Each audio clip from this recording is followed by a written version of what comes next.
Boys and girls, welcome to Work Hard. My name is Ethan. I'm your host. I'm trying to smoke a pipe. It's not working. It's going to take some time, so you're going to have to bear with me. There's going to be some dead air because I'm with a friend, so I have to do it correctly or I'm going to be humiliated. All right, so I have with me today Jason. Jason is a good friend of mine, and I've been thinking for a minute about bringing on somebody onto the show because I've been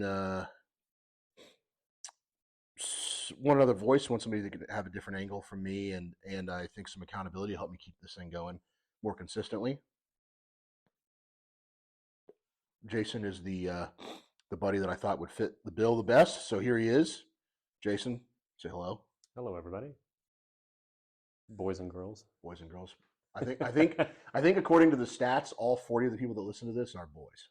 Okay, It's just boys. that, given the title, would seem to fit. Yeah, I don't know what your description on the podcast is or what the picture is, but the picture is a John Martin painting of you know who John Martin is? no, I do not. John Martin was a Renaissance era painter, or I'm abandoning the pipe. He was a Renaissance era painter, or he was a medieval era painter, and he painted just like really apocalyptic scenes in the Old Testament. Oh, cool. Yeah, very cool. Yeah, and one of the scenes that he painted was not in the Old Testament, but it was Armageddon, the Battle of Armageddon. Okay. And there's like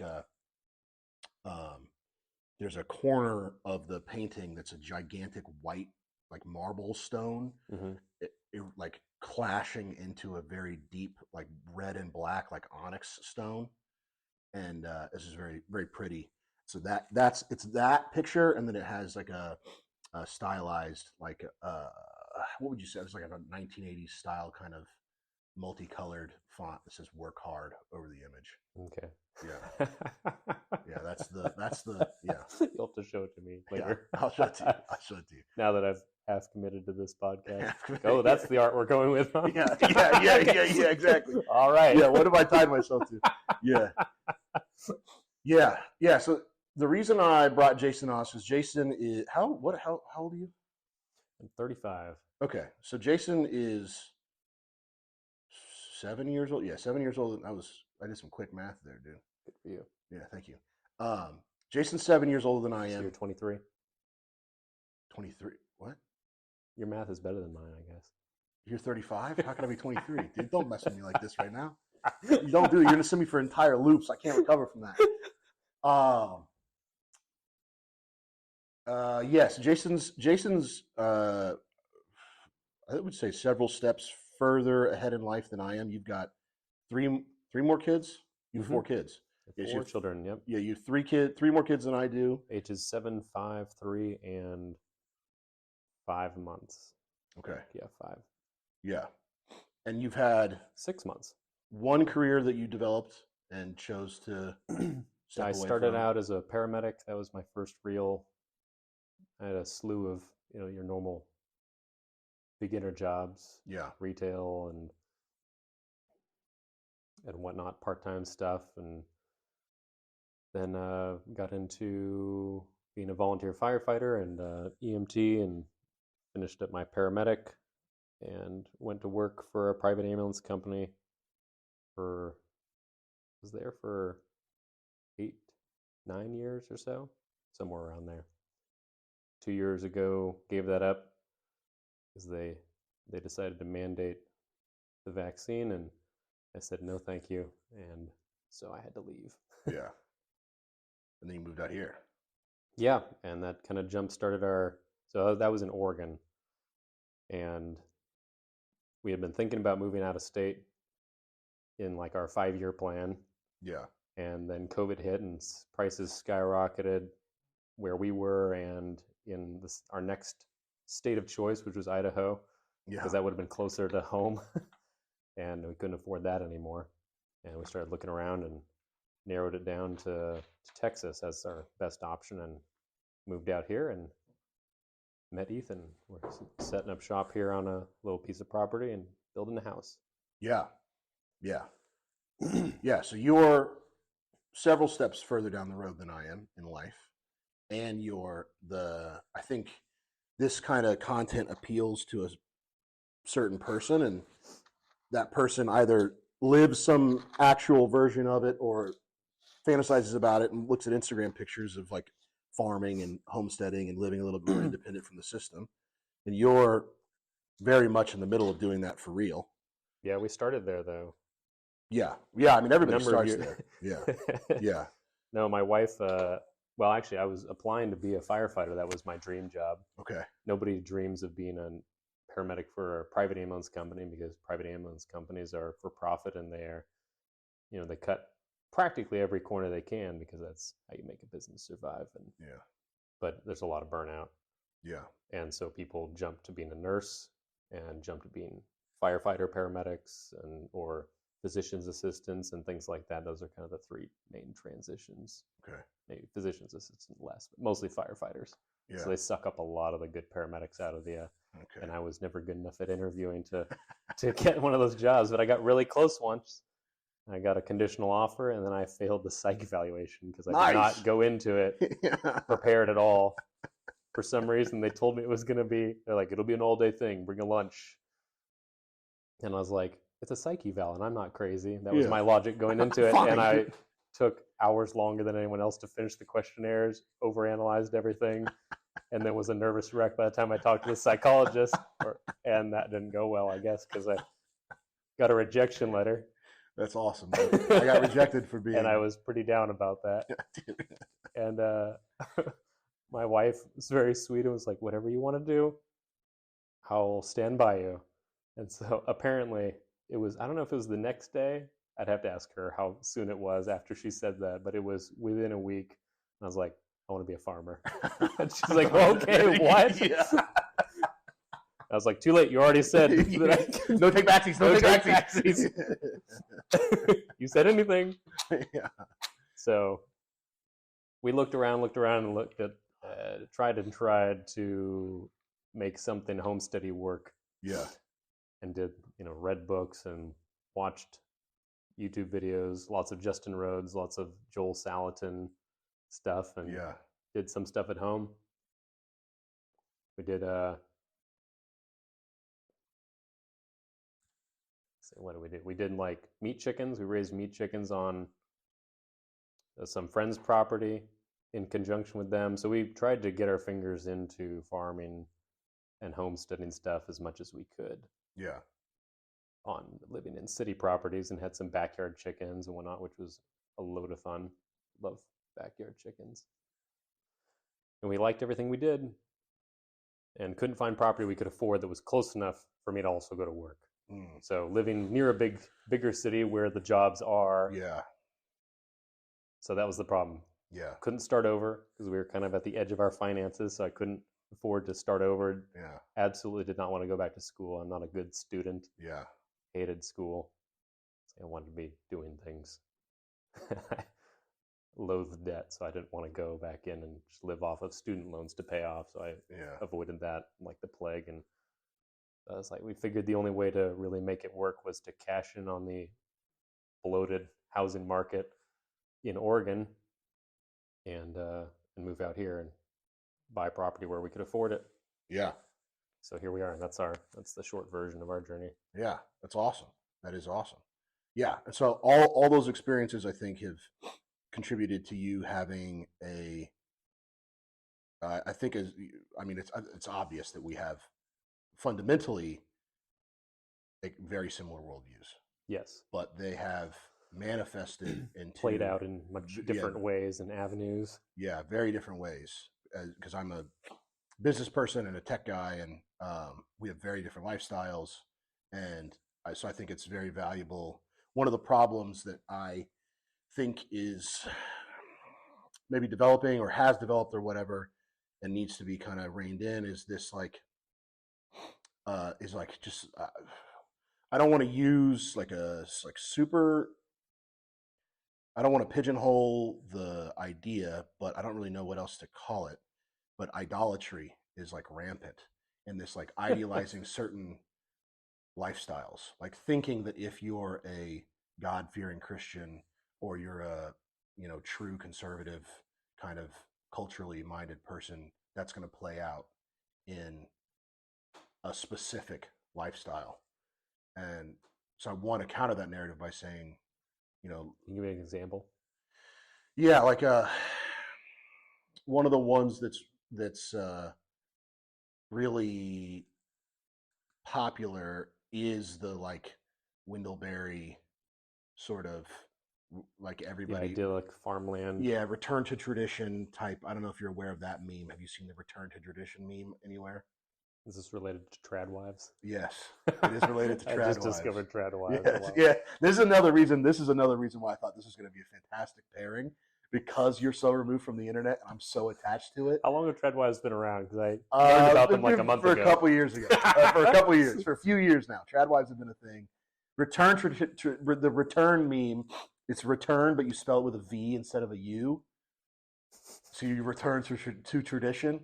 And Return? yeah, return. Yeah, That's stupid. yeah, is what it is. I don't know. Yeah. So You Zoomers. don't lob me in with these. I'm talking to people out there. Yeah. I don't know. Are you? I'm an old Zoomer. Yes. You're an old Zoomer. You're- okay, I'm an you're old on the Zoomer. verge, aren't you? 'Cause I'm on the verge. I'm on the bottom end of millennials. Yeah. I think So you're a young millennial. I'm an old Zoomer. I'm the oldest you can be for a Zoomer. you are. Okay, Yes. you're like the very I'm- last year. Yeah, I'm the cutoff. According to the New York Times, You just missed 1995 the is last cutoff. chopper out of Nom for, Yeah. and nobody out there is going to get that reference. They're like, "Where's Nom?" Where's Nom? Yeah, I do. I'm And we're going to leave it there and not explain it. Yeah, we don't. Why? Why Look would it we up. explain it? Yeah, look it up. Educate yourself. Yeah, you have smartphones. Use your smartphone. Use your smartphone for something other than pornographic material. Preferably anything else. Yeah, yeah. So that's one thing that I wanted to like. One of the reasons why I was interested in bringing you along, or bringing one of our like Tannen or Chris, one of those guys along, because it's you guys represent, or at least you and Chris do represent that lifestyle. The like going back to a more agrarian kind of The return. the return. Yes, you guys represent that in a pragmatic, real way. I return that. Yeah, Resent that. you resent that. Okay. All right. Well, it is what it is, dude. You're out here. You've got. I didn't realize I was representing that. I think you guys. I think you are. Well, in the meme version. Oh yeah, I in the didn't meme realize. version. Yeah, you certainly don't represent the meme version, but that's kind Okay. of one of the reasons why. No, and I do own the Return to the Land, Yeah. the non-hippie version of Return to the Land. Right. Yeah, and I think that there's a lot of because This house is designed off of a hippie's design. yeah, well, we are just for the listeners. You guys can't see this, but we are underground.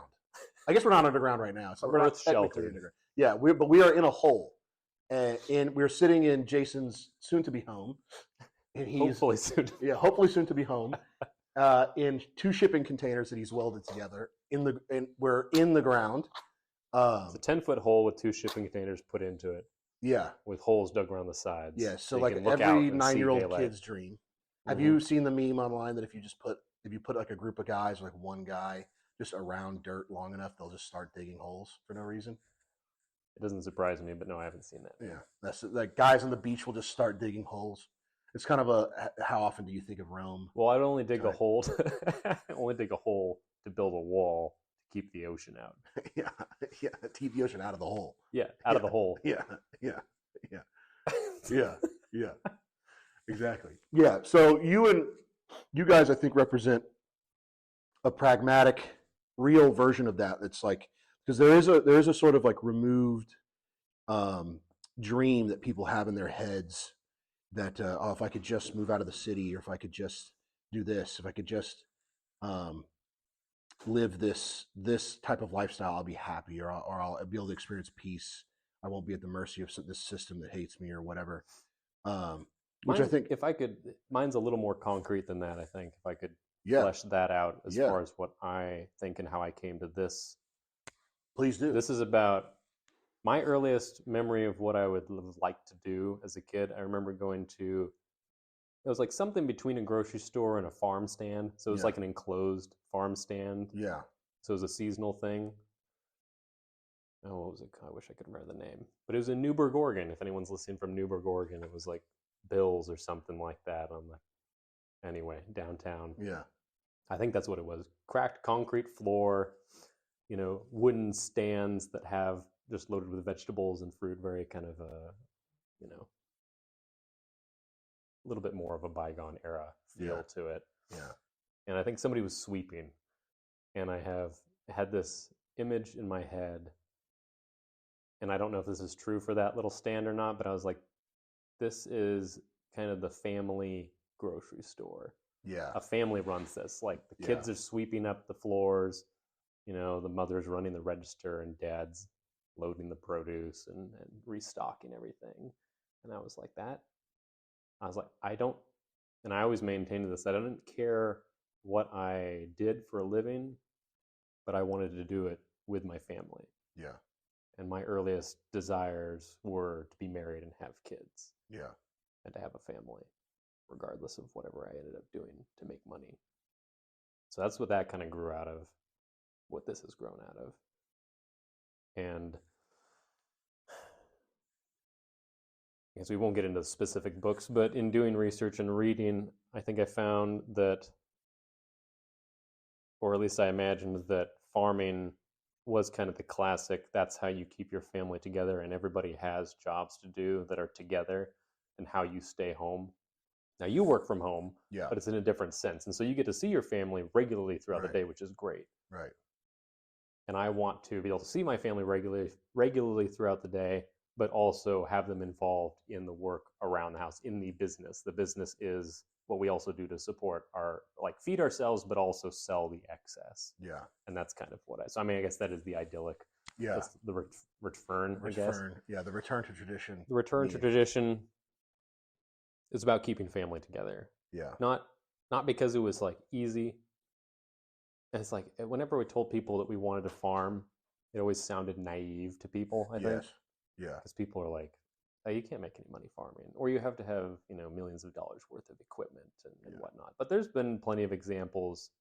There are people who work the ground with their hands still and live simply and inexpensively enough that they don't need all that massive machinery. Right.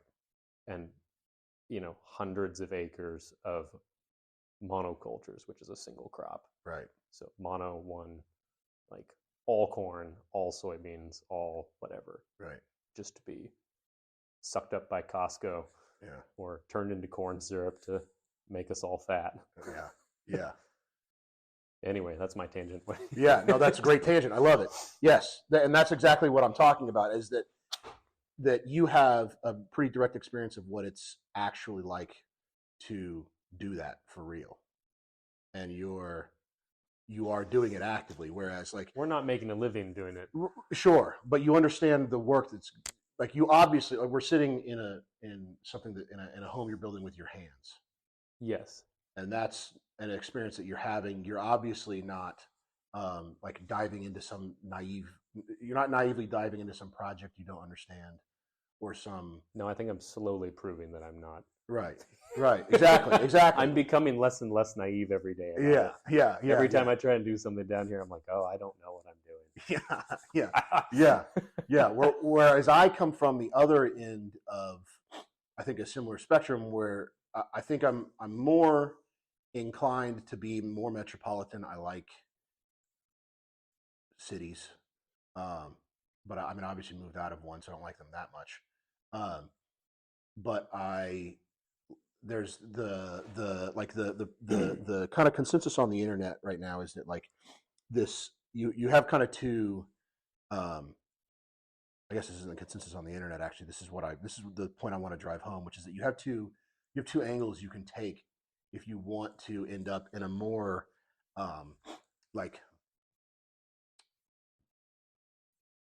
family focused agrarian sort of lifestyle. You have two angles to take, one being this one that is diligent and disciplined and full of work, and the other one, which is that you go make money in another setting and then you throw that money at land and turn it into a sort of gentleman's hobby farm, which is the one that that's on Instagram that everybody sees. When I was leaving my paramedic job and telling certain people, there was a paramedic who had become a firefighter. He was one of the guys who got sucked up from our company and got the sweet gig. Yeah.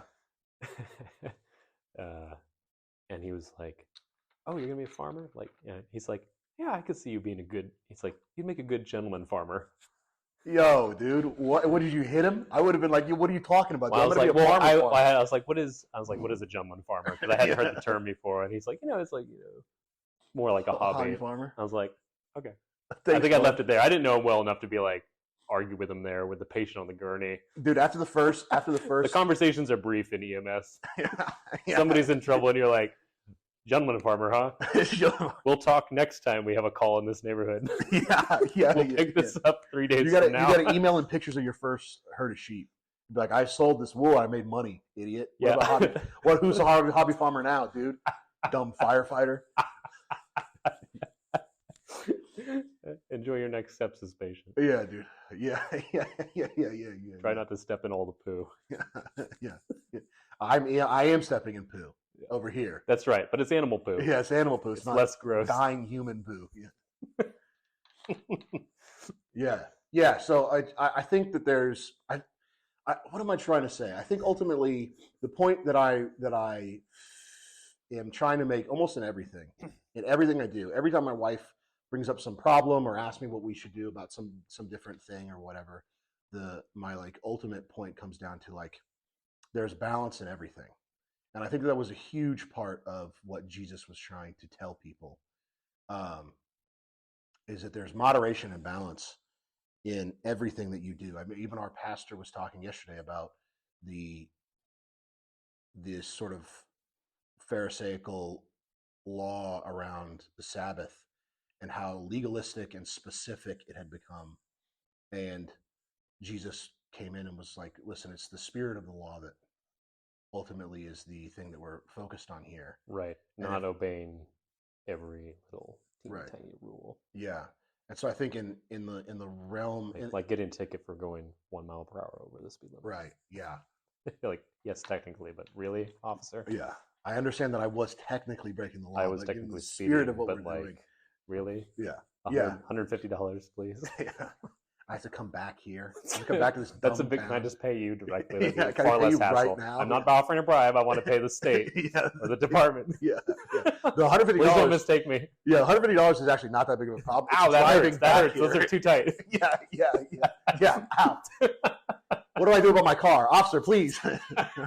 I have kids. Yeah, they're in the car. They don't know where I am. Yeah. Oh yeah, they're in the car. Yeah, exactly. So you want, I just in general, I think balance is incredibly important, and I see so much of this like this idea that the fundamental principles that we believe in, if you apply them to your life, that they're going to lead to a life that looks like one very specific way. Whereas I think the principles that we believe in, any principles that you believe in general, whatever makes up your worldview, if you apply your worldview, it may materialize, it may manifest in several different people's lives in several different ways, in different vocational paths, in different marriage, your ways you may conduct your marriage. Obviously, there's not a lot of leeway. There are some hard rules there. Yeah, there are some hard rules there. But again, that's balance. Set down by God, not us. Yeah, right. And there's balance in everything, even take in this it up with idea. Him if you don't like it. Yeah, there's balance in almost everything. There's balance in almost everything, such that there's even balance in balance. There are things you don't compromise on. There are things that you don't look for a middle ground on. There are things that are just, this is just the way that it is. Mm-hmm. And so I want that. That's what I want. And that was the reason why I asked you to partner with me, is because I feel like we have a almost identical foundational worldview that has materialized in our lives into very different career paths, into very different lifestyles, into very different beliefs about the benefits of technological progress, about like all that's like a lot of good stuff that I think is complementary when we're trying to have the kind of conversation I'm trying to have with Work Hard. Things that are like, there'll be a constant reminder of like the sort of covenantal Presbyterian sort of old American Puritan style of belief does not have it doesn't have to be one way. It can be you can materialize that belief system for everybody. And I think to a certain extent it's even kind of making the point of like there isn't an excuse. Like you don't get an excuse to not have a covenantal family structure. You don't get an excuse to not be attending a Reformed church because you live in a city. Like it's not the first step to living out your life as God intends you to live out your specific life is not leave wherever you live. Does that make sense? Say that one more time. The first step in living out the life that God intends you to live may not, and it is likely not, move. Oh, yeah. Okay. Like the first step is probably something maybe even less concrete, maybe something more psychological. Maybe it's get married. Maybe it's find a kid or have a kid. Maybe it's become worthy of being married to a woman, something like that. Yeah, that's a big step. And if you're a father of a boy or girl, you need to be working on that from day one. Yeah. In them, give them and their future spouse a lot less problems. Yeah. Yeah. Exactly. Yeah. And so just because we live different lifestyles, I feel like we're going to have complementary but differing opinions on certain things that I think will bring balance to a conversation that I think has no balance right now. All right. Sounds good. Let's do it. Yeah. Cool. 31-minute mark, dude. How does that feel? Really? Yeah. That went quick. Yeah. Yeah. You'll feel maybe not to the listener. Maybe not to the listener. It could be on agonizing. with it. Yeah, dude. For real. Like, do these guys know each other? Yeah. Do these guys know each other at all? Have they met? We shook hands at church. I liked this guy's red beard. He's tall. I like tall people. For the record, you guys can't see him. Jason is very tall. How tall are you? 6'2". No, you're not. Yeah. I'm 6'2". 6'2". You've got to be like 6'3", 6'4". Shoes? I mean, it's not an interesting enough debate to have right now. We'll settle it later. Maybe. Maybe. Dude, if you're 6'2" and I'm not 6'2", I'm like 5'11", I'm just going to shatter my life. I've been telling people I'm 6'2". Maybe I've been growing since I was last measured. Maybe. Are we the same height? I don't go to the doctor. Doctors are not. I don't believe in those. Yeah, I don't believe in those. Yeah. At least not for the last couple of years. Yeah. Dude, I wouldn't either. Dude, doctors don't know anything. Dude, I once in my clinicals when I was in paramedic school, I was in ER, and I asked one of the smarter, maybe it wasn't one of them. No, I asked one of the, it was like a smart, cocky ER doctor. Yeah. Funny guy. I asked him some question, and he's like, good question, and he starts Googling it. And I was like, what? That's crazy. I thought they knew it all in their head. Oh, I was like, no, there's way, way too much, especially for a non-specialist. If you asked a specialist a question about one organ of the body, they'd be like, bleh. Just vomit way more information with way more detailed body chemistry than you ever cared to know. Yeah. But the ER doctor who just deals with patching people up and keeping them alive on the verge of death is like, yeah, I don't know. Yeah. I know all the medications that I use on a rapid basis, and all, that wasn't in his specialization. Yeah, he's like, let's look it up. Where is the kidney? Yeah. It's like, and that's what I learned. It's like, if you're not looking up stuff, you're a fool. Yeah, because you cannot keep it all in your head, especially when there's something stressful going on. You better have somebody in the background looking stuff up. Yeah, that is a phenomenal point. Yes, dude. Have you seen the? You probably have. I wonder how many times I'm gonna say the phrase "Have you seen?" before I go. He hasn't seen it. I'm gonna have to tell him what it is. But you maybe just have all these points prepared ahead of time. You're like, this is the meme we're talking about today. Yeah, I just send you an email before. Yeah. I have homework now. Great. If they're funny, that's fine. Do you? I mean, you know what ChatGPT is. You know about AI. Mm-hmm. The a couple times recently, people have gone into medical, like the most recent medical research papers that have been published, and like Control F on the computer, so like to search inside the document for specific words and phrases, and then put in what ChatGPT says when it can't answer a question, Yeah. and it comes with like several results inside the text of the research paper, because people have asked the what they did, the work they did for the research paper was ask ChatGPT a question, and it gave them like a really long answer. And they just copy and pasted the answer without proofreading it, and then published it as an academic, like medical piece of information. Yeah. How crazy is that, dude? Think about that with your head. Yeah. Well, this doesn't surprise me at all. Yeah, yeah. There's a. I stopped being surprised. Like a couple years ago, I stopped being surprised. Yeah, that's a I good. don't know what my wife was telling me last night, but I was like, I'm not surprised anymore. Yeah, She's like, did you know what? I was like, yeah. no, but Yeah. I might as well. completely unfazed. Yeah, completely unfazed. Yeah, I'm gonna go to sleep in 30 minutes, no matter what you say. Like, you're not gonna say anything to me that's gonna rile me up that much. Yeah. Yeah. I was about to come up with some absurd example, which would have been stupid, so I'm just going to leave that. Okay. All right. I don't think it was any good. No, you can say absurd stuff. Again, I told we can edit anything. If you say anything and you're like, no, I wish decided it hadn't wouldn't said actually be funny. Oh, okay. All right. Yeah, that's crazy. The medical in the UK, they just issued the NHS, I guess, is their National Health Service, is their nationalized health care thing that they do, because they don't have like private, they don't have a private healthcare system. Who is it? The UK. Oh, the UK. Yeah, and they just poor folks. Yeah, it's crazy.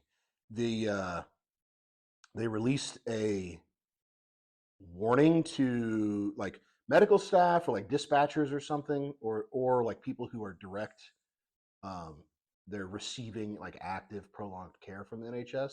Uh-huh. The medical staff you interact with may not be able to speak English, so they may not.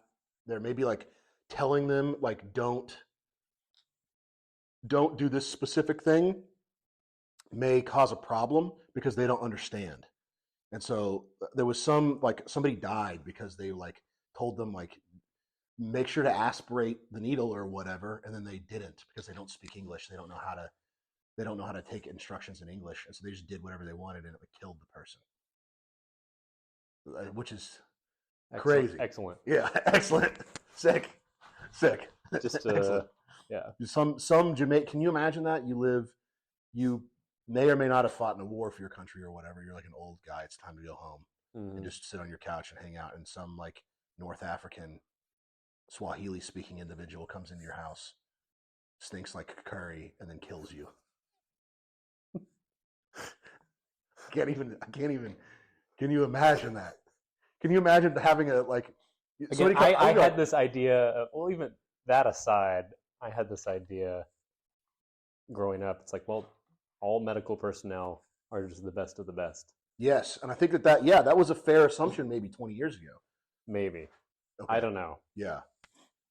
Maybe it's a result of the population gradually becoming dumber through public schooling and selfishness and wandering from the traditional life. Yeah, getting away from tradition. Yeah. Having poor or no parents, but I got into the medical field and I was like, oh, this is bad. Yeah, I was like, dang. I don't. Yeah, well, I'd rather treat myself and take my risk at home as much as possible. I'll set my own broken arm. Maybe not quite that far. I would trust him to do that. Yeah. But I might have a better idea going in as to whether or not someone knows what they're doing. Yeah, and that's crazy. That's like something a lot of people are waking up to. Is that like doctors are just people. Right. I mean, well, I guess that's the base of what I'm getting at is that people are fallible. Yeah. That's why there's malpractice insurance. Yeah. That's why it's called, the joke was, that's why they call it practicing medicine, is because they're always practicing. Ah, yeah. I practice medicine because you're never perfect at it. Yeah. Okay. I like that. It's never going to be flawless. Yeah. It's like sometimes I had, started in an IV, sometimes it was just completely painless and flawless and went smoothly. And then other times I killed him. It just bleeds everywhere. Yeah, he died. Yeah. Yeah, and that It's like even I'm the same guy, maybe on the same day, just botching one thing and then doing it flawlessly the next time. So Yeah. one patient is like, "Man, that paramedic was great," and the other person is like complaining, sending a I'm gonna complaint. sue. I'm gonna sue. And you're like, okay, Yeah. Yeah. please don't. Please don't sue me. I can't afford it. Then you start talking really nice. Yeah, can I help you? Can I get Your you next some step water? is to be as likable as possible because likable paramedics don't get sued. That is true. Likable Bedside people manner. in I mean, you general. can be the best doctor ever if you have a bad bedside manner. People are going to dislike you, Yeah, even if you're doing the right thing. yeah, 99% of the time. yeah, So if you're likable, that's the best thing in medical. yeah. That was a huge. If you're incompetent, you'll still get fired eventually, or in a lot of trouble. But you'll keep out of all the stupid little trouble. Yeah, They'll be like, well, yeah, he made a mistake, but he was really nice and he was apologized about it and he acknowledged it, and he wasn't just trying to cover his own butt. yeah, yeah, and acting like his poo didn't stink. yeah, yeah. Being likable is Helpful anywhere. helpful anywhere. Yeah, that was one of the things getting into the workforce for me. I had to realize is that it's really not a meritocracy anywhere. There's no meritocracy. It's just who likes who the most.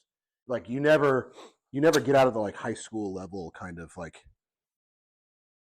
popularity competition. There are obviously like abhorrent behaviors that are so bad people have to punish you or fire you or whatever. But for the most part, like promotions are just up for whoever everybody likes the most, which is a very helpful thing to know if you're going into any profession, any career where there's other people you have to worry about. Mm-hmm. Like you need to be being likable is as good, if not, or as important as if, or more important than being good at what you do. Because that was a huge problem for me. It still is because I'm being likable. Yes. yeah. I tell. Were you the guy who's like, I just call him like I see him? No. Not quite that bad. I just never talk.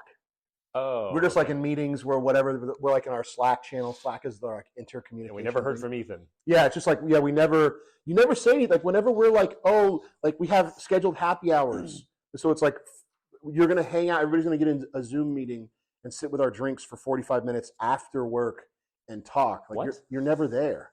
Like, yeah, I'm never there. I have a child. You buffoon. What are you talking about? They're like, well, I do too. Exactly. Yeah, I do too. Yeah, but you don't like him. So yeah, it's like, well, I want my child. I wanted my kid. I didn't just do it because it sounded good or because my parents told me to. Because I forgot to put a condom on. Yeah, exactly. Yeah. I didn't. Whoops. I didn't marry my wife because she was standing there like you married yours. I married my wife because I chose her. She's not a trophy. Yeah, she's not a yeah. Although she is. She looks nice. She looks like that. Trophies look nice. So does my wife. So there's a little bit of trophy there aspect. I do go a little bit. We went to a wedding recently and she wore a very slimming dress and I did parade her around the wedding like, look at my hot, tall, skinny wife. She had a baby a year ago. You couldn't tell, could you? To all my friends, all my dumb fraternity guy friends, who were all like, yo, dude, what's going on? Your wife's so hot. I was like, I know. I have no such friends. This is a foreign thing to me. Yeah, I have the dumbest friends. All my friends are retards. Yeah. Which is good. I think. Does your wife listen to this podcast? Every once in a while, yeah. Okay. Yeah. She's chilled. She'll be all right. She knows she's hot. Yeah. You tell her often enough. I tell her often enough. Well, dude, she'll walk in. I'll come to the. This will be really awkward now since we go to church together. She listened to this one. She goes, Jason just said I was hot. Yeah. Sorry, Emily.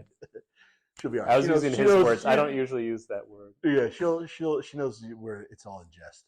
I'll walk into the kitchen, dude, and I'll just be trying to eat a sandwich, and she'll come down the stairs, and all the meat in my sandwich will fall out of it. I should be completely flabbergasted. Like, what are you doing down here? Don't bring those blue eyes around me while I'm trying to work. I'm trying to eat and go back to work. Give that heartache to somebody else. Yeah.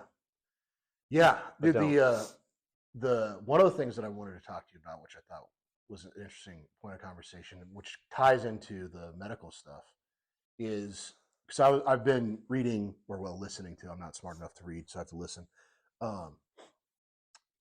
Selling himself short. Yeah. I read. I He just read read when some it's books, when lied it's fiction. to I read. or lied to our guys group. Yeah. Yeah, I'm either lying now or lying then.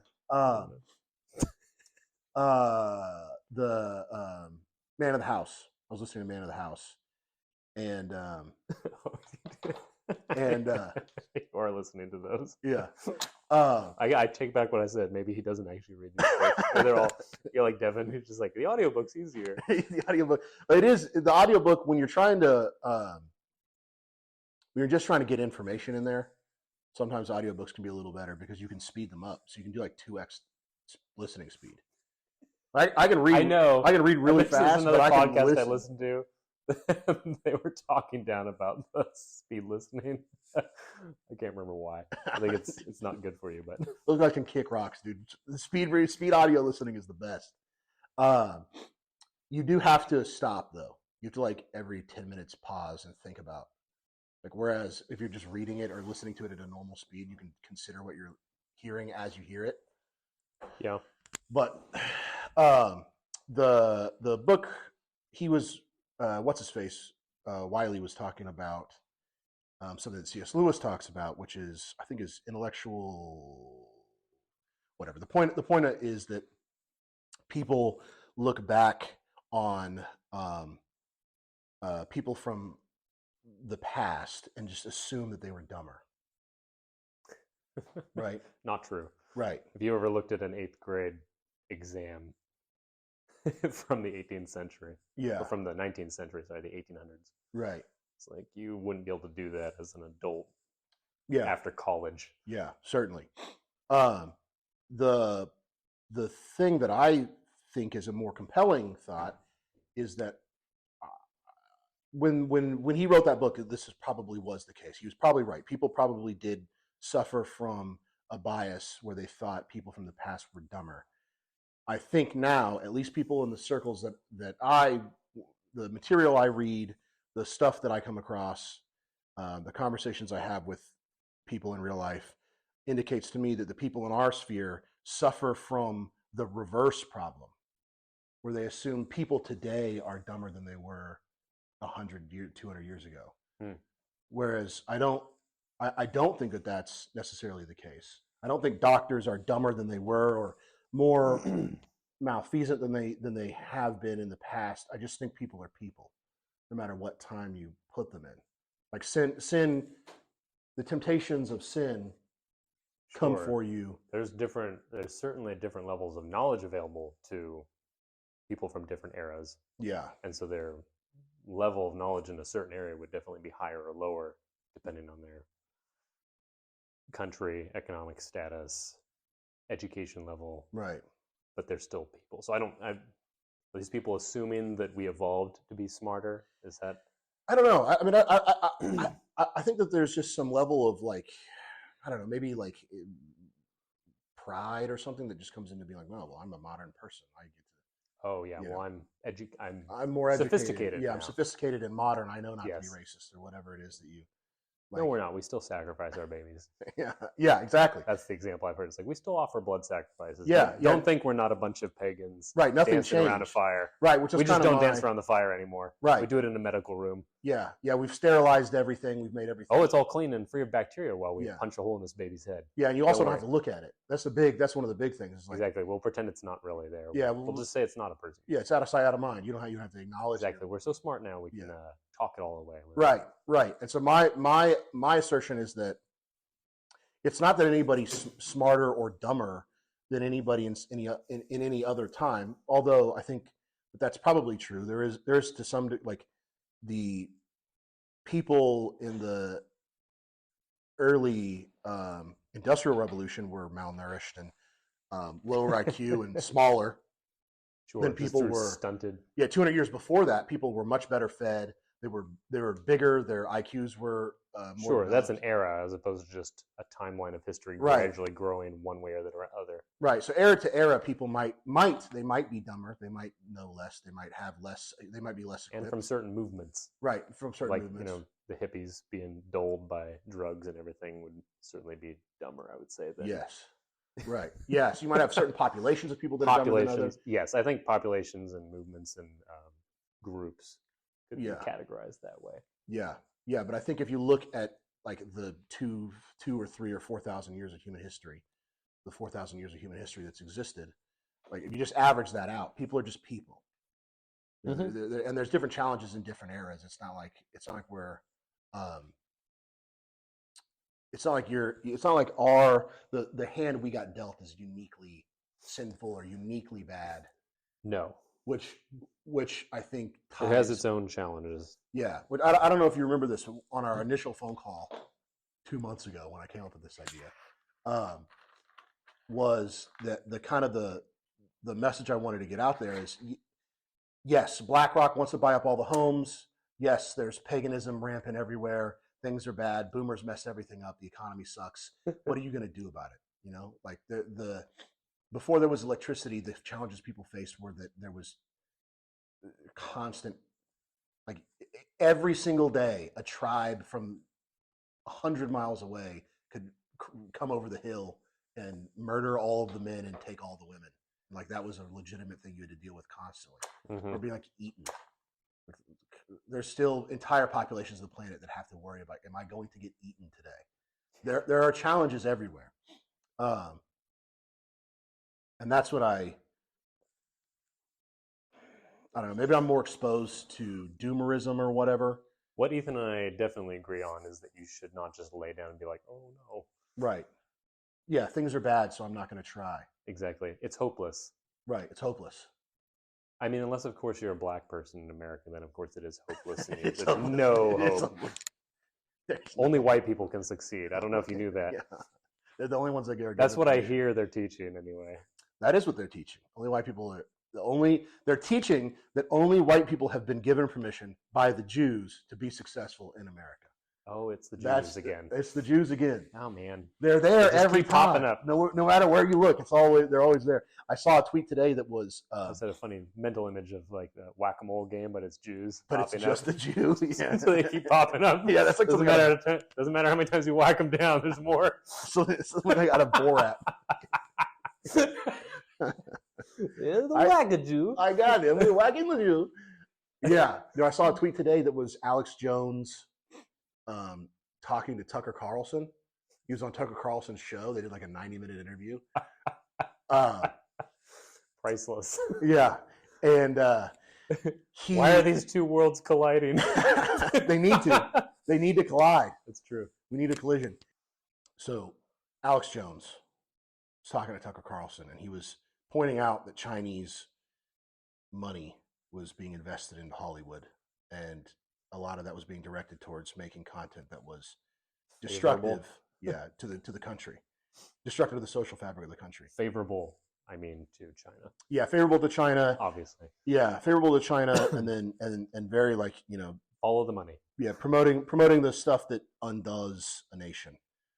Messing with gender ideas and manipulating people's idea of how money works, that kind of stuff. My history's bad, but they've done that to their own country. Yes.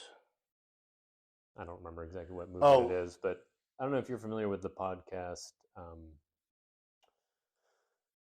No Agenda. Yes. Yeah, I am. Yeah. Who is two that? guys.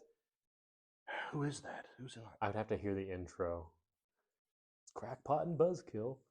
Okay. That's part of their intro. They've both been in like news and other stuff in other Okay. respects, but now this is just what they do. It's their full-time thing. They do 2 3-hour podcasts a week. Okay. Is it the greatest podcast in the universe? The greatest podcast in the universe. Is it the greatest podcast in the universe? Best podcast in the universe. They're very funny. It's very highly produced. Okay. They put a lot of work into it. Okay. And they do news analysis. They do news breakdown and analysis all over the world. Okay. And kind of connect stories. So it's like borderline conspiracy theorist, but it's realistic stuff. That's what it's not wild out there stuff. It's like, this guy said this, and all these news sources are using the same phrase. So clearly they were given a line to use. Yeah. They're like, CNN said this, MNS, MNSB, whatever the initials are. All the MSNBC. Yes. Yeah. And also Fox said it, and like, oh, they're all using the same one term to describe this same news thing. Yeah. As if they're all fed the line and said, you say this. Yeah. So basically, control from outside sources, Yeah. controlling multiple news outlets and things like that. So it's very funny. Yeah. Yeah. Yeah. I love stuff like that. Yeah. And Alex Jones was pointing out that that's happening. And he was pointing out that that's happening. Part of one of the groups that's doing that is the Chinese government. Okay. And people on the internet, people on Twitter really, were getting really riled up that he was not appropriately blaming the Jews for their for their part in it. mm-hmm. But they've been doing it way longer. Yeah, I don't know. Yeah, I don't know. I don't know if they have. I don't know. I don't know if I'm on board with the whole the Jew thing. I don't know if I can get there. That they control a lot of stuff? Yeah, they control. Well, not necessarily that they control a lot of stuff. I mean, obviously they're in places of power, but that there's something about being a Jew that makes you uniquely predisposed to whatever. I do think that different ethnic groups can be predisposed to suffering specific types of sin as a group. I do think that that's possible. I don't think that that those ethnic groups are any more predisposed to those types of sin than any other ethnic groups. So, like a Jewish person, Jews as a group might be more predisposed to a sort of deracinating, sort of secular promulgation type of sin, while whites might be more predisposed to a neurotic, prideful self-indulgence. But I don't think that either of those groups are more likely to sin than the other group by nature of their ethnic background. Does that make sense? I think so. Yeah. Whereas a lot of people think you're saying they might have more specific struggles. Yeah, they might have more specific struggles. Like men and women have specific struggles. Right. But I don't think that like having a specific ethnic background makes you more predisposed to sinning in general. Whereas the popular consensus seems to be that Jews are uniquely evil, like they're uniquely capable of sinning. See, I thought it was just that they didn't like that they seemed to be in control of a lot of things. That's a lot of certainly part of it. Like it's none of these countries are quote unquote their country. Right. It's a Jewish country. It's a Jewish controlled country. Right. All countries are Jewish control, or too many are heavily Jewishly influenced, but are not Jewish in their ethnic heritage. Yeah. Yeah. That is definitely part of my theory. Well, yes, is that because they've been so harassed and so persecuted, so much more than almost any other people group, or maybe than any other people group, that it's affected a sort of it's like with I'm not comparing Jews to dogs. I'm just talking about it's easiest to compare to dogs because you can see how we got from a wolf-like animal to any number of very specific and very specialized animals that are all dogs. Yeah. And so it seems to me that perhaps because a lot of Jews have been killed off and that the ones who survived are the ones who are reproducing. Right. That they just continue to propagate and pass on their wiliness is not a good word necessarily, but their survivability. Yeah. And their ability to thrive in adverse situations. Yeah.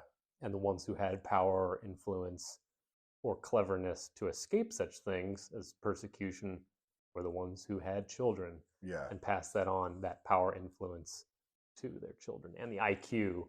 Right. The smart ones survived. The data. Yeah, so it's selective breeding. Right. On a human level that was not purposeful because the idea was to eradicate them. Right. But it's like eradicating a disease. And again, I'm not comparing the Jews to a disease, but if you try and do that to a virus, right, and you wipe out 99% of it, that 1% is going to survive a lot because it survived everything you threw, all the antibiotics that antibiotics are not for viruses, but bacteria. Yeah. So you throw all these antibiotics at bacteria and you're like, well, we killed off the infection. You're like, yeah, but 1% of the bacteria survived and now they're immune to all the antibiotics we have. Yeah. And you got your superbugs. Yeah. Yeah, exactly. That's kind of my theory is that. Right. And that's why. And so they get into everywhere. Yeah. And they're really I'm not saying it's a bad thing. I'm just saying they're clearly everywhere. Right. They clearly are really good at a lot of the things they do. Yeah. Media, business, so you get these bad stereotypes of Mr. Goldstein, who's the jeweler downtown, who's like filthy rich, but still a cheapskate. Yeah. It's like, well, you didn't get to be a rich guy by blowing your money everywhere. Right. Certainly not in this country. Yeah. No. Yeah. And I mean, even then they're like the rich guys who drive Honda Civics still. Right. Right. Yeah. And that sort of persecution can breed high in group preference.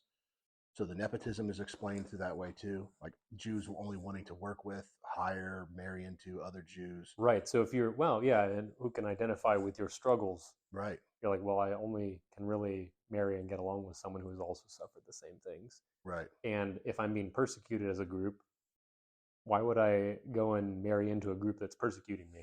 Right. Right. So I'm going to marry another Jewish person. Right. Who also survived all this stuff. Right.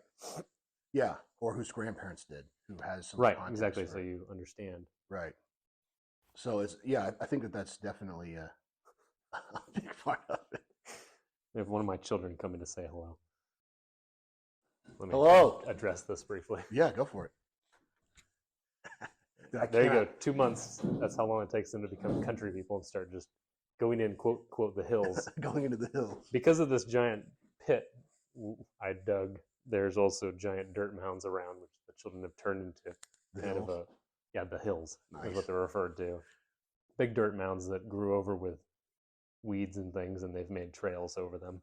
That's so sick, dude. Yeah, it's the childhood of dreams. Yes. I was like, I wish I had this childhood. Yeah. That's also part of my dream.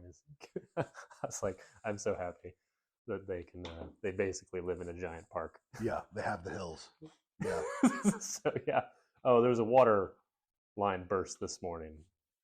Now it's time to. The water's off while I'm gluing it up again and letting it cure. Right. And so that's why she's like, well, the bathroom faucet doesn't work, and so I had to go pee in the hills.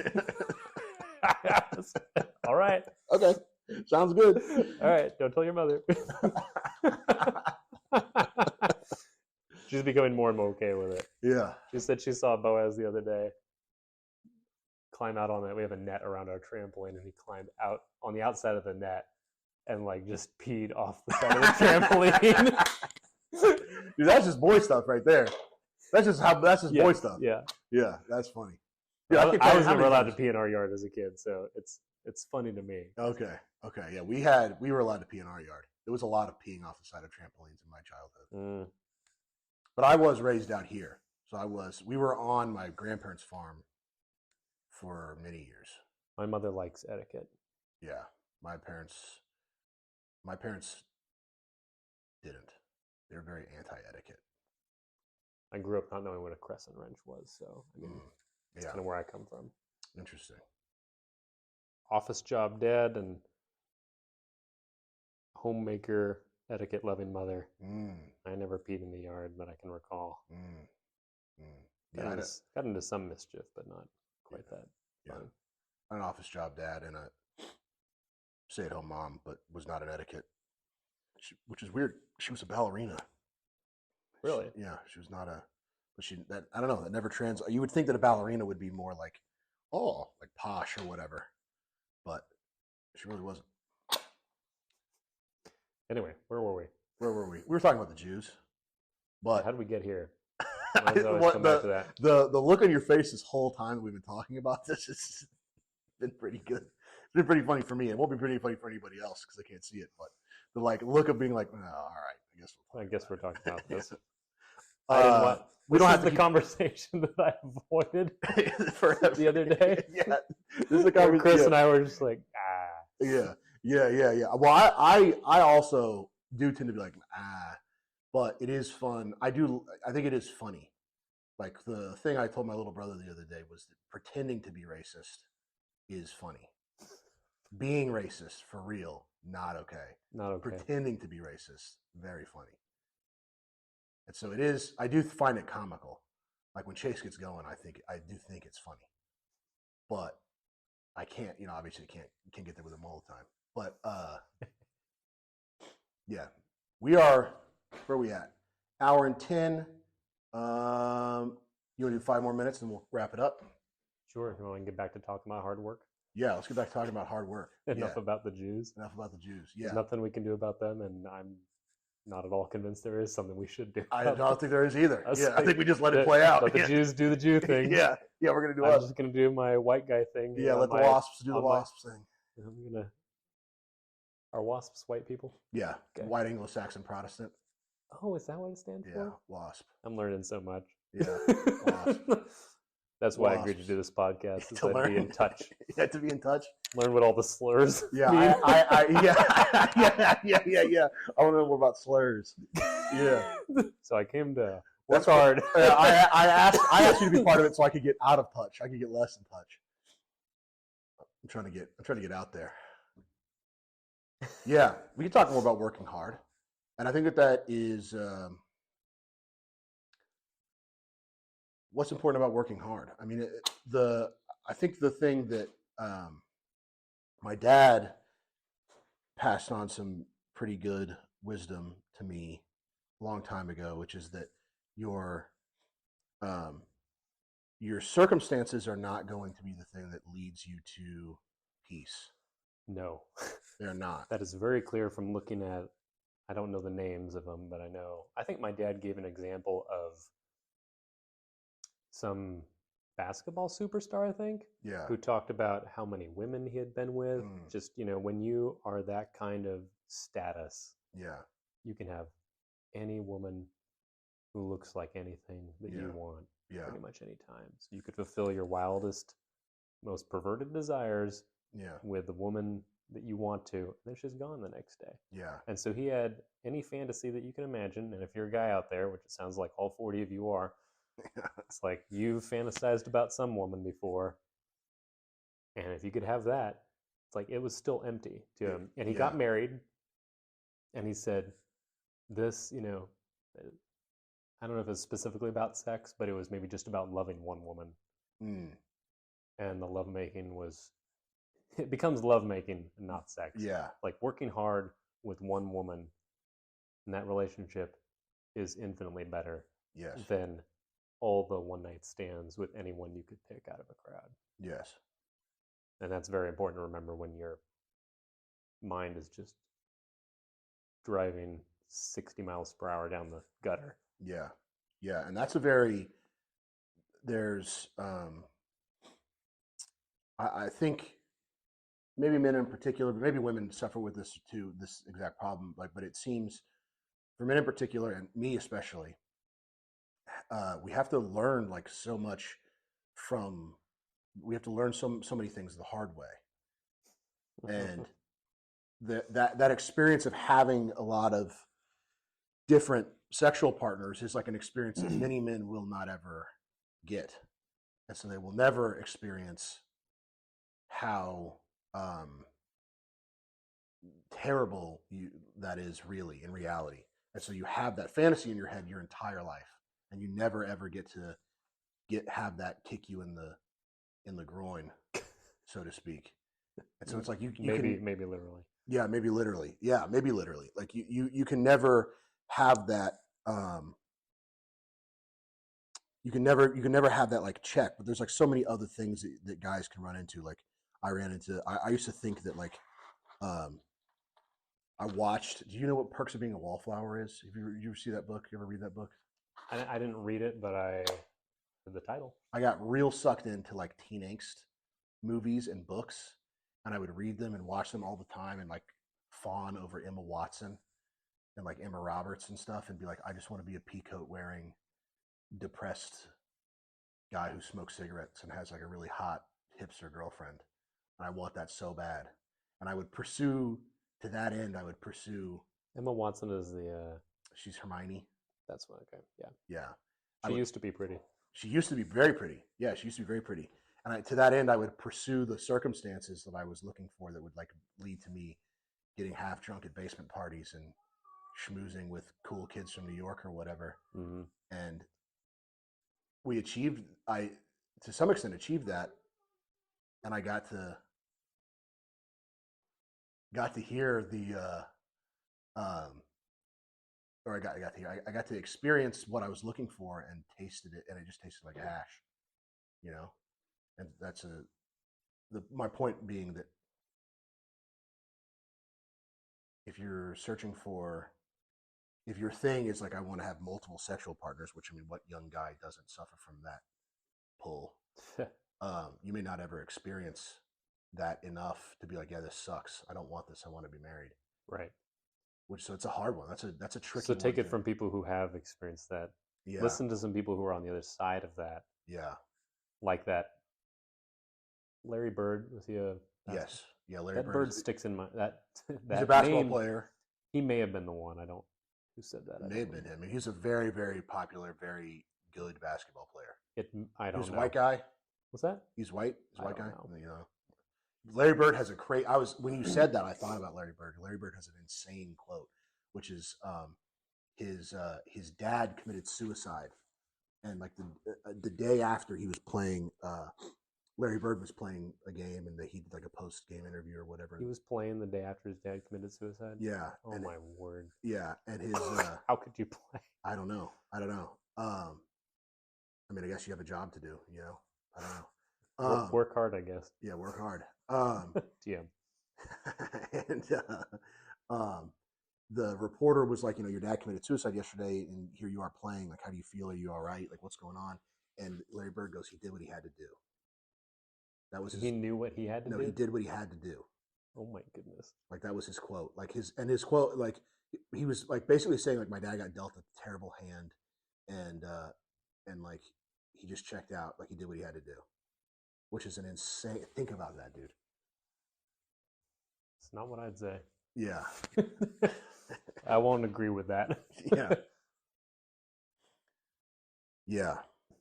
That is certainly those people feel like that's their only that they're a hopeless person. Yes, they do. I mean, we dealt with suicides. Yeah. Oh yeah. We'd come upon hangings, you know. Yeah.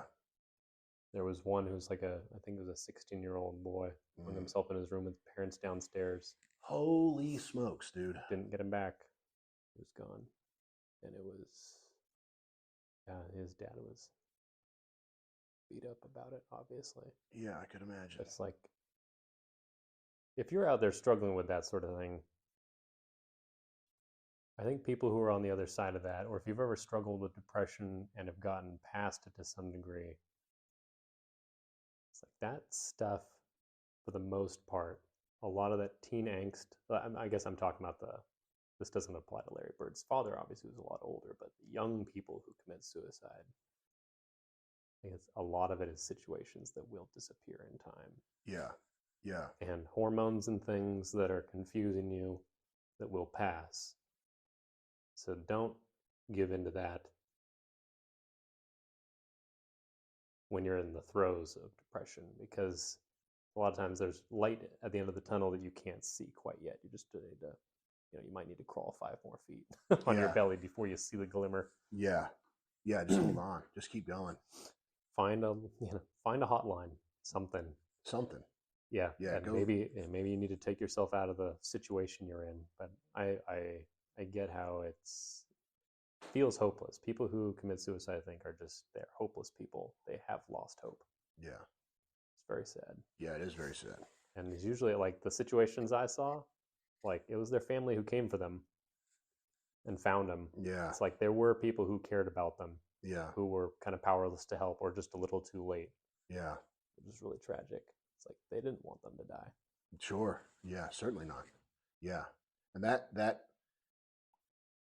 there's a I don't know if Tolkien intended for this to be part of the message of Lord of the Rings, but probably.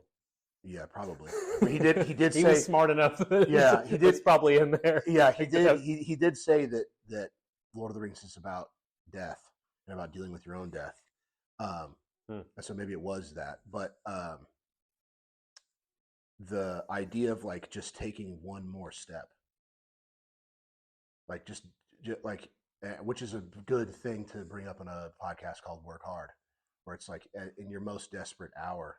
Like I texted you this the other day. You texted to see if I was okay because I didn't come to church, and I was okay, but I was in dire straits. I hadn't slept the night before, and it was one of those times where it was just like, I'm just gonna keep walking. I have no idea what's about to happen or where I'm walking or what's going on, but I know the responsibilities God has put in my life in front of me right now, and I'm just going to keep walking through those responsibilities. Like that's what I can do is I can just keep working. Like I can just keep making sure my daughter's being well parented and taken care of and has the attention that she needs. I can make sure my wife is being loved and led, and I can make sure I'm doing a good job at my job. And that's all I can do right now.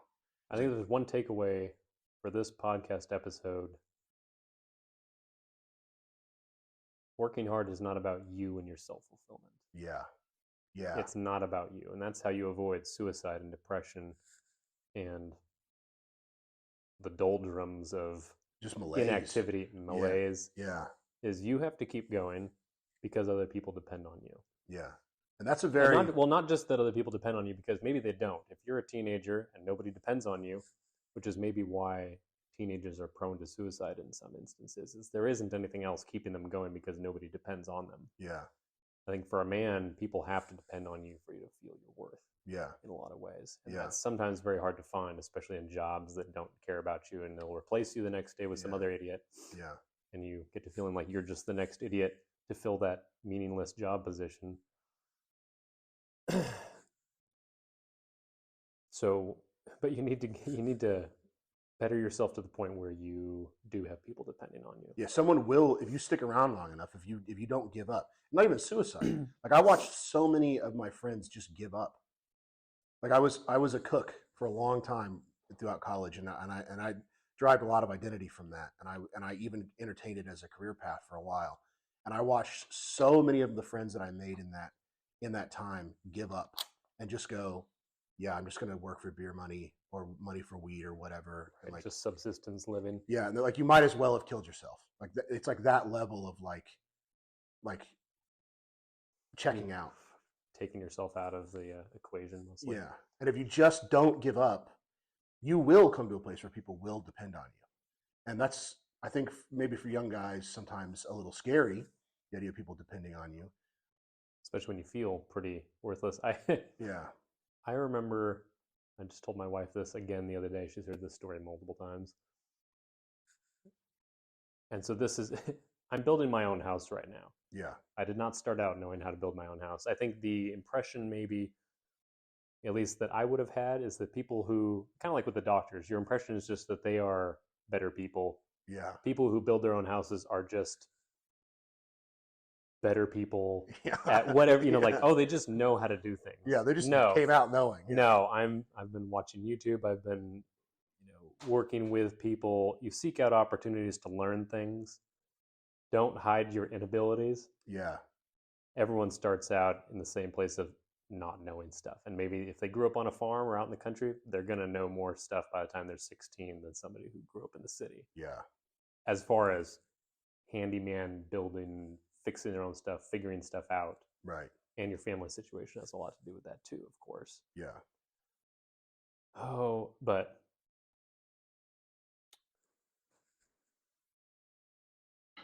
lost my train of thought. That's okay. That's all right. Yeah, I mean, I think you're right, and that is, we're at 120, so we'll call it. But that's we can leave it off with this. The thing that I'm taking from what you're saying now, the thing that that's grabbing my attention the most is like the concept of developing skill. Yes. Yeah. You might be pretty worthless right now. Right. You might be incompetent in a lot of ways. Oh, my story though was that when I was 16 or so, I remember breaking down and crying to my mother. Yeah. That I didn't know how to change a light bulb. Yeah. I hadn't changed a light bulb my whole life. Yeah. Which is the simplest home maintenance that you can do. Yeah. You unscrew the old light bulb while the light is off, and then you screw in the other light bulb that's the same size. Yeah. And that's it. Yeah. But I realized at some point, this is that teen angst thing you're talking about, is that I didn't know how to do, I knew it was the simplest thing. Yeah. And I was like, I don't even know how to do the simplest thing. Yeah. And now fast forward 20 years and I'm building my own house out of shipping containers and doing research how to build an unconventional home. Yeah. You can get there. Yeah. You just have to be determined. And you build up determinedness by continuing to take on incrementally larger projects. Yeah. My wife and I built a shed out of recycled materials. I'd never built a shed before. Yeah. So I did a lot of things wrong. Yeah. But you learn a lot from building a little, 6 by 8 foot shed. Yeah. Yeah. And then you look back and you're like, oh, I could do a lot better now. Right. Certainly. But you at least figured out how to do stuff. You figured out how to drive a nail, use screw guns and the basic tools. Like cut your teeth on cheap tools. Yeah. Like you grew up, you said, Yeah. you were just telling not me, even tools. yeah, just, using the wrong tools yeah. for things and you learned how to do stuff getting by. Yeah. So if you're in a situation where you didn't learn a lot of stuff, in a lot of ways, you're in the best situation to start figuring out how to do it without the means. As I was a kid, I was in a little shop class at the Parks and Rec. Yeah. And in my head, I was like, I'm going to build something that spins. So and I drove a single nail into a piece of wood and it didn't spin or something. Yeah. And I couldn't figure out how to get past that. And I didn't ask anybody. And I just became discouraged and refused to go back to the class. Yeah. Yes. I gave up. Yes. Yeah. And my parents, I don't know what they said to me. I don't remember them saying anything to me, but I wish they had said, well, what did you want to make? Yeah. Let's figure out how to make that. Yeah. You need to know how to make that. Yeah. You want to make it, figure it out. Yeah. You might not be able to make it right away. Yeah. My daughters are trying to make things by driving nails into stuff now. And my 7-year-old daughter's has these grand ideas for making Christmas presents for my wife out of things. Yeah. Nails and little scrap 2x4s. And I'm like, that's probably not something we're going to hang in the house because the walls will be covered with them by the time. Yeah. And that's all there will be. We won't have that much space. Yeah. I was like, this is where you start, and you need to figure out how to just drive the nail into the wood. Yeah. And if that's all you learn how to do at first, great. Yes. You know that. Next step, we'll get into screws next. Yeah. Yeah. Exactly. It's it's a lot of work just to figure out how to drive a screw correctly. Yeah. I split a lot of wood and twisted off a lot of drill bits because I refused to drill pilot holes at first, or didn't know to drill pilot holes. Didn't want to take the time to switch the bit out in my one drill that I bought when we first got married. Yeah. And I got really frustrated and angry. Yeah. And my poor wife had to deal with my poor temper in early marriage. But I'm past that now. Yeah. You figure out how to do it. I have 2 drills. Go learn. Yeah. And I learned. Or take the time to switch it out. It's not going to split the wood. Yeah. Yeah. Yeah. Yes.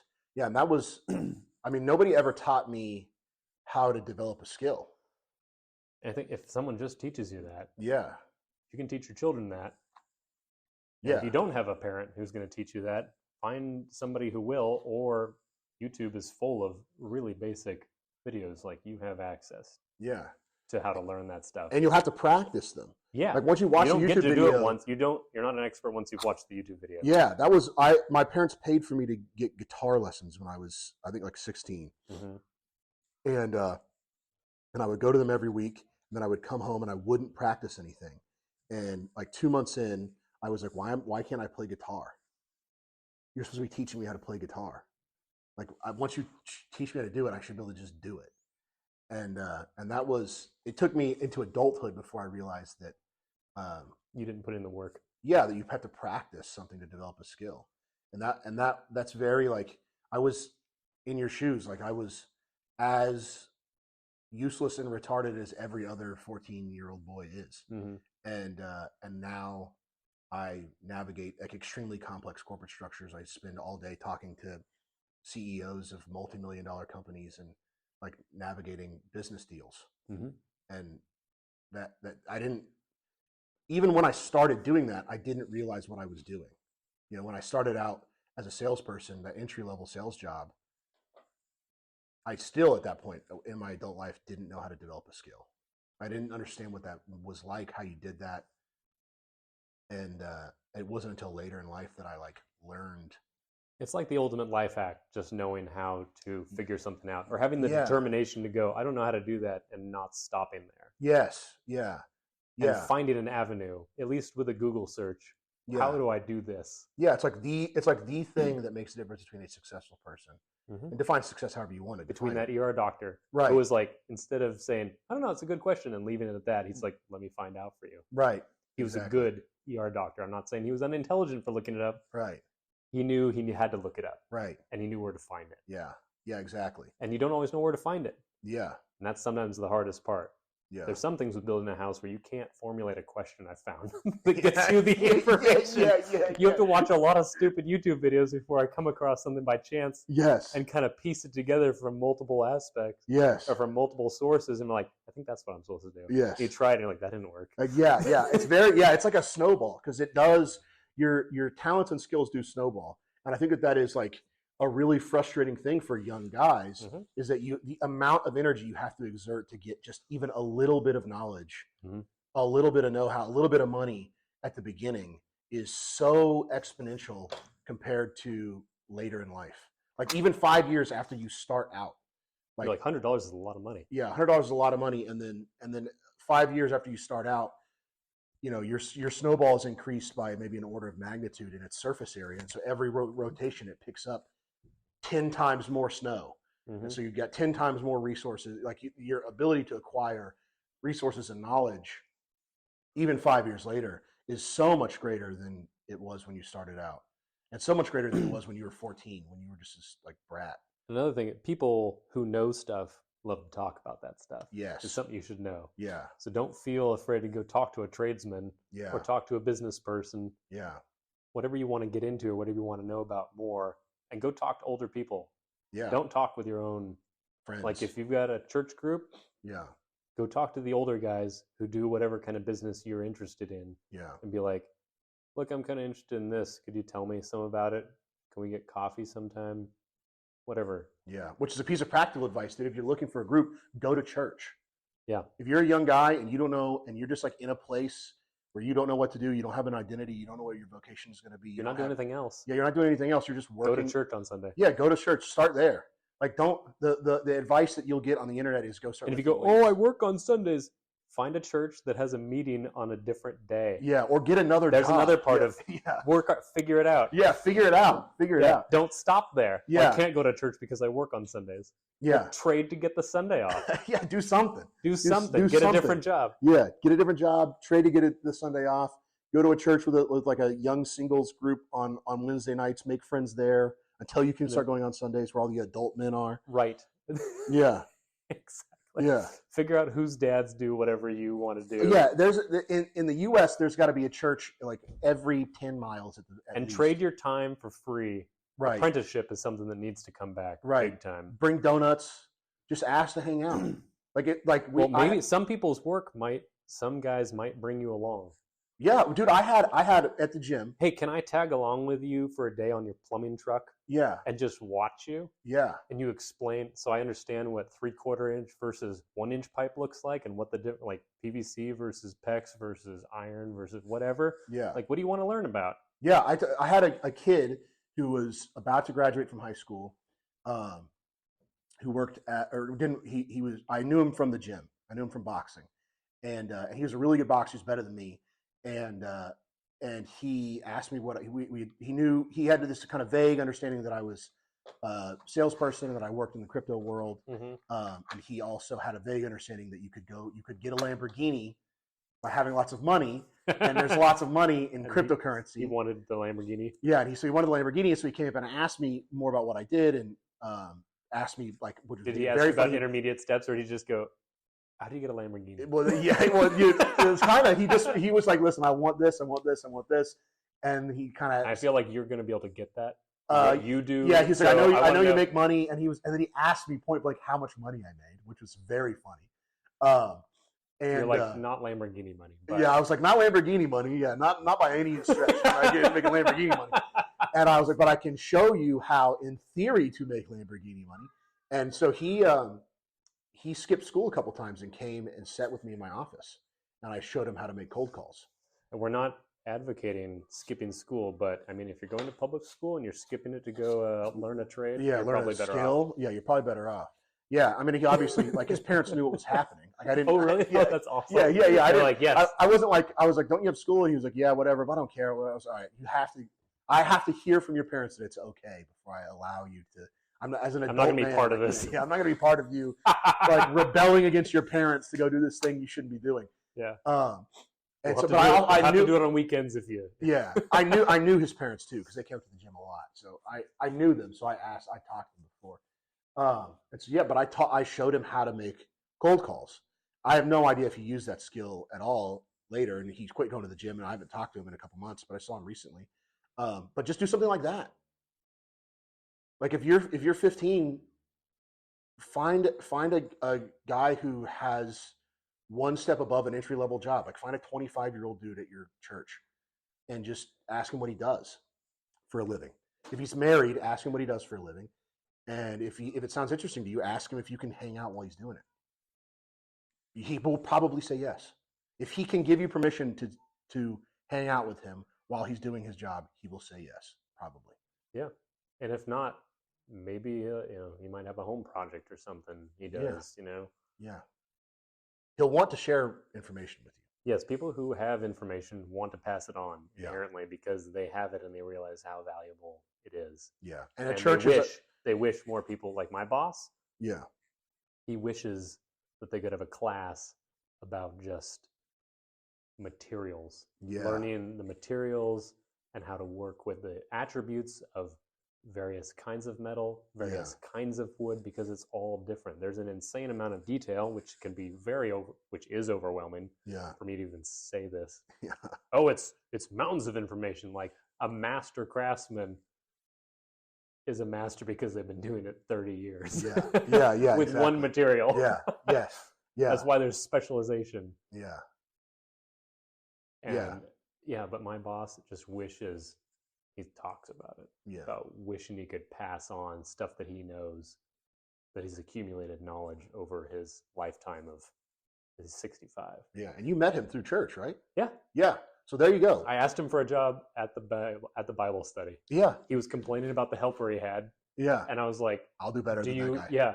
Yeah. I was like, I'm looking for a job. Do you need more help? Yeah. And he's like, yeah, call me. Boom. Set me with an interview. And he kept on asking me if I knew how to do certain things. Yeah. And I was like, no. He's like, hey, you do much mechanic work? No. No.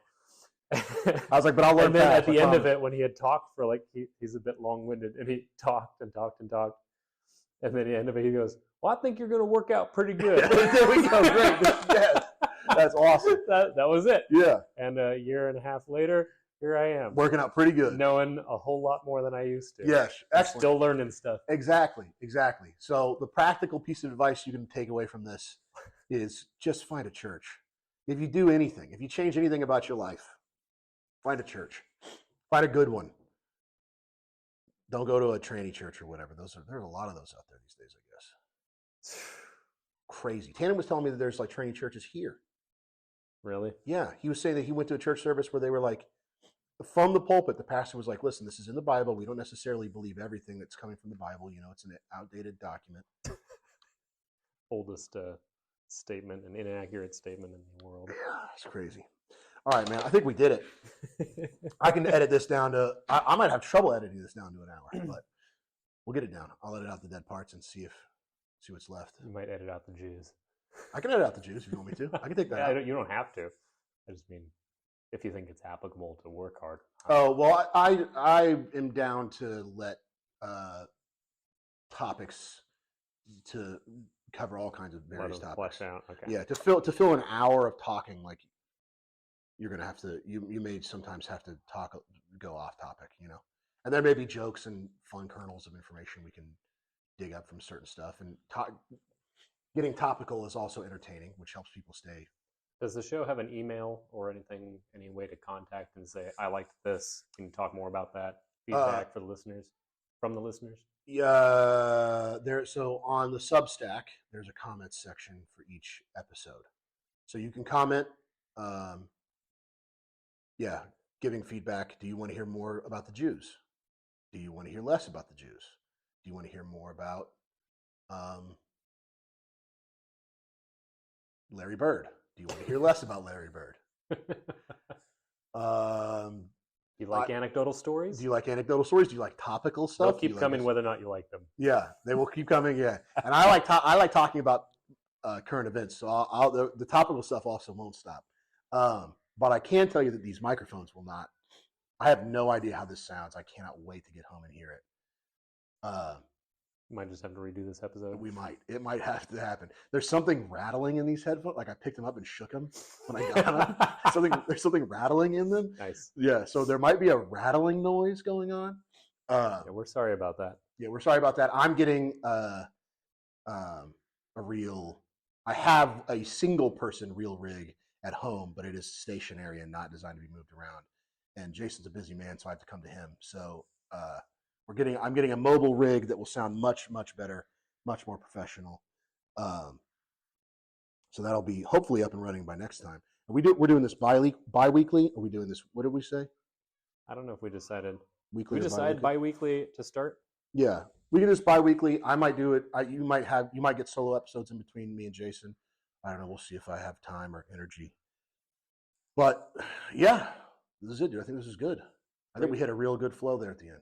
Yes, I think that's where we got to the meat of the actual podcast which topic. That's what you want. You want a top load. Finish off hop. Yeah, you finish off heavy on the. On the actual like stuff. You want meat and potatoes. Yeah. You want the first part to be fluff and skip to the last 20 minutes. Then, if you're in a hurry and you don't want to listen to us get there. Yeah. We can leave. You want to skip the Jews and get to the work hard. Yeah. You want to get to the meat and potatoes of every episode. We'll leave a timestamp so you just click and just go right. Here's where you want to start. Yeah. All right.